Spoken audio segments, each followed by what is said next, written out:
Hello everyone, আসসালামু আলাইকুম। আমার ভিডিও কন্টেন্ট দেখে আপনারা বুঝতে পারছেন যে আমি আজ কোথায় যাচ্ছি, বাট ট্রেনে করে যাচ্ছি না, অটোতে করে আগ্রা থেকে দিল্লির লাল ফোর্টে যাচ্ছি। দেখুন, ট্রেনে করে আমি দিল্লি থেকে আগ্রা চলে আসছি। আগ্রাতে তাজমহল ভিজিট করার পর এখন আমরা যাচ্ছি কেল্লা ফোর্টে। অটোরিকশার মধ্যে এভাবে ড্রাইভার গান শুনিয়ে প্যাসেঞ্জারদের এন্টারটেনমেন্ট করে। আয়ানও খুব এনজয় করতেছে। দেখুন, আগ্রাটি হচ্ছে ওল্ড দিল্লি, যেখানে তাজমহল অবস্থিত এবং তাজমহলের অপর পাশে উল্টোর দিকে লাল ফোর্ট লাল কেল্লা অবস্থিত। লাল কেল্লার এন্ট্রি ফি ইন্ডিয়ানদের জন্য 10 রুপি, সার্কভুক্ত কান্ট্রি থেকে যারা আসবে তাদের 20 রুপি, আর ফরেনার যারা আছে তাদের 250 রুপি। দেখুন, লাল কেল্লা থেকে আমি লাল কেল্লার দোতলায় এসেছি। এখান থেকে পুরো তাজমহলটা দেখা যাচ্ছে। জানা গেছে যে এখান থেকে নাকি শাহজাহান মুমতাজকে এই তাজমহল দেখে দেখে মনে করতেন প্রতিদিনই। কতটুকু সত্য তা আমার জানা নেই। ये है ताजमहल। ये है ताजमहल। शाहजहां यहाँ से ताजमहल को देखते थे और मुमताज को याद करते थे। দিল্লির এই লাল কেল্লাটি শাহজাহান 1639 সালে তৈরি করেছিলেন মোগল আর্কিটেকচারদেরকে দিয়ে। এখানে বিশিষ্ট ব্যক্তিদের মনুমেন্টও তৈরি করা আছে। প্রতিটি ওয়াল আর ফ্লোর, স্তম্ভ সব কিছুই খুবই ভ্যালুয়েবল স্টোন দিয়ে তৈরি করা হয়েছে।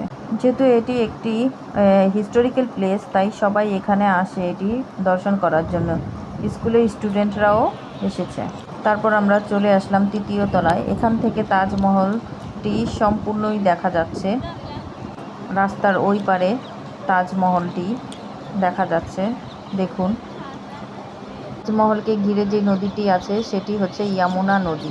এই নদীকে ঘেঁষেই বানানো হয়েছিল তাজমহলটি। শাহজাহানের সকল কার্যক্রম এই কেল্লাই অনুষ্ঠিত হতো, আর অবসর সময় তাজমহলকে দেখে মুমতাজকে মনে করত। উপর থেকে তাজমহলটি দেখতে খুবই অসাধারণ লাগছে। লাল কেল্লাটি অনেক বড়, তাই আর দেখে শেষ করতে পারিনি। সন্ধ্যা হয়ে আসছিল, তাই চলে আসলাম নিচে নেমে। নিচের পোর্শনটুকু এরকমই দেখতে, অনেক বড় বড় পিলারের মতো স্তম্ভগুলো দাঁড়িয়ে আছে। এবার তাহলে বের হওয়া যাক।